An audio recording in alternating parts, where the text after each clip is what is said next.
Hi everyone, this is the final video in my series about the Taming of the Shrew, and it's going to be about critical perspectives, which means how audiences over the different centuries have reacted to this play and how they continue to react to this play.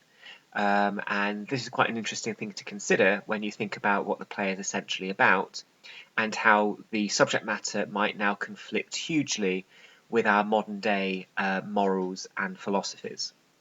So in summary, if we go right back to when, very close to when the play was actually written, it was perhaps first performed for royalty in 1633 for the King and Queen, and between 1750 and 1844 the play was actually rarely performed. It went out of fashion quite quickly, and then in the middle of the 19th century it was revived, and here it quickly grew in popularity, although some parts were censored to suit Victorian sensibilities, such as no vulgarity, etc. And today the play is still popular in performance when performed in modern times, even though it has potential to be seen as philosophically objectionable. And the question I always ask my students when we finish the play is why? Why is this play so popular still if we find it controversial? And to what extent do we find it controversial or objectionable? So if we think about the early view, Samuel Pepys called the play unsatisfactory and silly in 1667.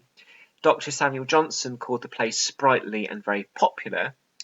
And the critic William Hazlitt said the play had bustle, animation, and rapidity of action. Petruchio is a very honest fellow with the most fantastical extravagance, with complete presence of mind, with untired animal spirits, and without particle of ill humour from beginning to end. Clearly at this time, the idea of taming a shrewish wife was still very kind of common and acceptable. When we move into the 19th century, uh, Shaw's view, George Bernard Shaw's view of 1888, can be seen as a little bit kind of paradoxical. He contradicts himself a little bit. So by the 19th century, audiences and critics began to question Petruchio's behaviour and presentation. He said that Petruchio had winks and smirks when Catherine was not looking, but unfortunately he cannot make the spectacle of a man cracking a whip at a starving woman otherwise than disgusting and unmanly. So that was one thing that Shaw said. But then he kind of contradicted himself, because he then started to suggest the play had some sort of value. He said the play was realistic, and the Petruchio was an honest and masterly picture of a real man whose like we have all met. So there was a degree there perhaps of relatability for Shaw. He also said the play was quite bearable because the selfishness of the man is healthily good-humoured and untainted by wanton cruelty. It is good for a shrew to encounter a force like that and be brought to her senses. So again, Shaw clearly viewing this play from the patriarchal perspective. For the ending, Act 5, Scene 2, Shaw stated that the ending, although it could be seen as disgusting to a modern sensibility, no man can sit it out in the company of a woman without being extremely ashamed of the Lord of Creation moral implied in the wager and the speech put into the woman's own mouth. So again, he kind of contradicts himself again. So I don't really know what Shaw did think. He seems to be a little bit confused himself. He finally finished this kind of critique by saying that a director that decides to put Shaw on stage would have to apologise for choosing the play to be performed. So again, suggesting the play is almost taboo. Also worth remembering, in comedy, comedy is often about taboo. Sometimes comedy does sail a bit close to the wind, and sometimes comedy can be quite dark and controversial. That doesn't necessarily mean, though, it isn't a comedy. Comedy sometimes looks at taboo as part of its subject matter and theme. If we think of modern views, Michael Billington called the play totally offensive, and he says that we should forget about the play. It should be left on the shelf to gather dust. There have also been adjectives such as barbaric that have been used to describe the play in recent times. I would argue, of course, though, that a lot of Shakespeare's plays are barbaric. You could argue that Macbeth is quite barbaric. You could argue the death of two young lovers in Romeo and Juliet is quite barbaric. The way in which Hermione is treated in The Winter's Tale could be barbaric.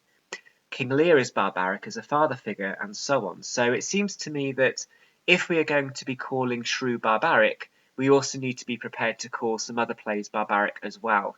seems to me that we hold Shrew up to a different standard purely because it's a comedy. Maybe we expect barbarism from our tragedies. So it's interesting that we are willing to call Shrew barbaric and not other plays which have murder in them and bloodshed and so on. Some are disappointed that Shakespeare wrote the play.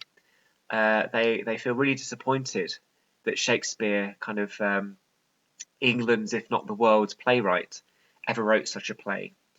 And critics and audiences today, as you might know, remain divided about the play. Some think that the play is repugnant and should be just left alone and never see the light of day again. And some see the play as entertaining and lively. And that's perhaps because we can detach ourselves from the past. So if we see the play as merely a product of a past time or past era, we kind of separate ourselves from that and say to ourselves, thank goodness we've come a long way since then. So sometimes people see the plays as products of when they were written. Obviously, a writer often will use the context of the time to get ideas. Audiences tend to enjoy the structure of the play, this kind of tripartite structure of the induction, plot and subplot all working together, and a lot of critics have praised Shakespeare for that structure, which they find quite interesting and entertaining. And by the 1950s, the main view were that the comedies are happy. So Gary Waller, for example, believed that the comedies were escapist crowd pleasers, golden effusions of romantic celebration and sentimentality. So again, we kind of nowadays see comedy as something to go to escape seriousness. We're almost kind of expecting celebration and a degree of escapism. Leo Salinger appreciates the festivities and almost the carnivalesque approach seen through practical jokes and disguises and courtly revels. So this idea of it's sometimes fun to break the rules, it's sometimes fun to have chaos and disorder. That's part of comedy's appeal. Feminist critics remain split. Some see Kate as a victim who has been quashed. Some see her as maintaining a hidden strength at the end. And some feel that she was lucky to find a man in the first place. So Germaine Greer, for example, stated that Kate is lucky to have found a man.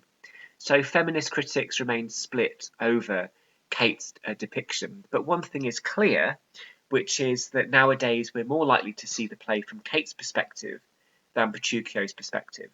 Or at least we see both perspectives, rather than at the time it could have been that Petruchio's perspective was the main one that we saw events from.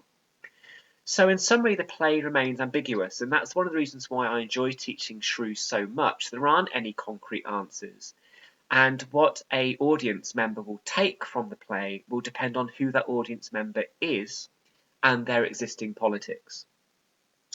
So this is why at the end of when I finish the Shrew module with students, why I get students to do this activity, I give them 4 statements and I ask them to rate in terms of their own opinion what they think, and they colour in these bars, and the further the bar is coloured in to the right, the more they agree.